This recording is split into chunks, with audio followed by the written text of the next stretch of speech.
ये गाय है। वो पता है हिंदू समुदाय गाय को लेकर इतना चिंतित क्यों रहता है या गाय के बारे में इतना क्यों सोचता है? आज से लगभग 1500 बीसी से 1000 बीसी के बीच में, यानी कि 3500 से 3000 साल पहले एक सभ्यता पनपी जिसे हम ऋग्वैदिक सभ्यता कहते हैं। और ऋग्वैदिक सभ्यता में व्यक्ति का जीवन, समुदाय, पूरी संस्था का जीवन गाय पर केंद्रित था। यानी कि सब लोग 7-8 परिवार मिल जाते थे और गाय को एक गौशाला में रखते थे, उसकी सुरक्षा करते थे। तो उन सब लोगों को एक गोत्र का कहा गया। गौ मतलब गाय, त्र मतलब रक्षक। तो गोत्र यानी गाय की रक्षा करने वाला एक विशिष्ट समूह होता था। सब ने अपनी अपनी ऐसे गोत्र बनाई। गाय जब दिन भर चरने के बाद गाय शाम को गांव की तरफ लौटती थी तो उनकी पदचाप से धूल उड़ती थी। उसे हमने शाम के समय को गोधूली बेला कह दिया।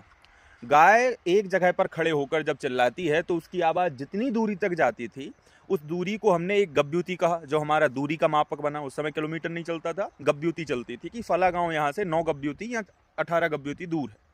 तीसरी चीज़, राजा जो होता था तो राजा टर्म नहीं था उस समय, जन होता था और जन का रक्षक होता था।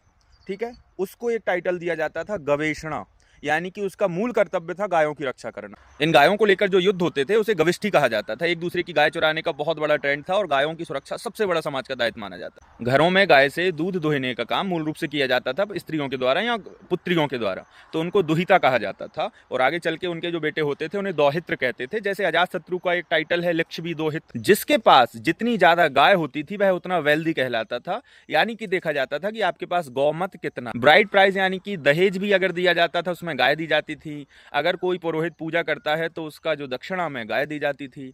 अगर कोई व्यक्ति कोई गलत कर्म करता था तो उस पर पेनल्टी के रूप में उसे एक गाय देनी पड़ती थी समाज को। और इसी गाय के बारे में 176 बार ऋग्वेद में मेंशन किया गया है। इसको अघन्या कहा जाता था सर। अघन्या का अर्थ होता है जिसकी हत्या ना की जाए। तो ये सब कारण है कि उस समय से लेकर ऋग्वैदिक काल से लेकर आज तक गाय का सबसे बड़ा रोल रहा है ह्यूमन की लाइफ में।